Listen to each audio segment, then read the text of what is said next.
শিক্ষিকার বদলির নির্দেশ শুনতে পেয়ে কান্নায় ভেঙে পড়ল শিক্ষার্থীরা। খড়িবাড়ির টোপর সিং প্রাথমিক বিদ্যালয়ে প্রধান শিক্ষিকাকে ঘিরে কান্নায় ভেঙে পড়ল শিক্ষার্থী ও অভিভাবকরা। জানা গিয়েছে, প্রধান শিক্ষিকা পিয়ালি দত্তের অন্য স্কুলে বদলির নির্দেশ এসেছে।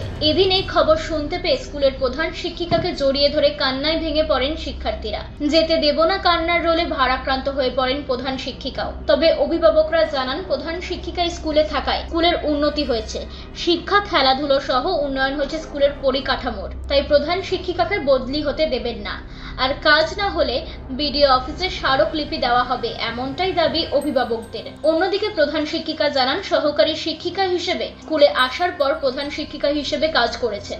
এখন প্রধান শিক্ষিকা হিসেবে অন্য স্কুলে বদলির নির্দেশ এসেছে, সরকারি নির্দেশ মানতে হবে। তবে স্কুলে অন্য শিক্ষিকা আসবেন, এমনটাই জানান প্রধান শিক্ষিকা। আমাদের এই দিদিমণি আসার পরে অনেক স্কুল এই যে পরিষ্কার পরিচ্ছন্নতা সব দিকে বজায় রাখে।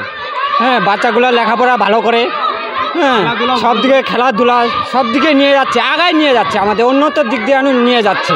তাই আমরা চাচ্ছি এই দিদিমণি আমাদের এখানে থাকুক। প্রধান শিক্ষক বলে এখান থেকে ট্রান্সফার হচ্ছে না কি বলে, তার জন্য আমরা আসছি যে এই দিদিমণি এখান থেকে ট্রান্সফার আমরা দিতে চাই না। ট্রান্সফার অর্ডার আসছে না, আমার ট্রান্সফার অর্ডার না, আমার হেডপোস্টে অন্য স্কুলে আমাকে যেতে হবে হেডপোস্ট নিয়ে। এই স্কুলে কতদিন থেকে আছেন আপনি?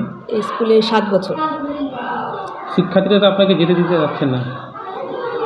হ্যাঁ, কিন্তু আমার তো সরকারি নির্দেশ মানতে হবে।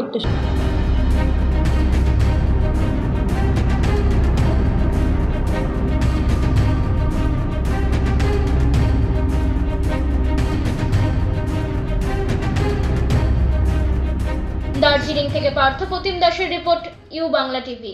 ইউ বাংলা টিভি, হৃদয় ছুঁয়ে যায়।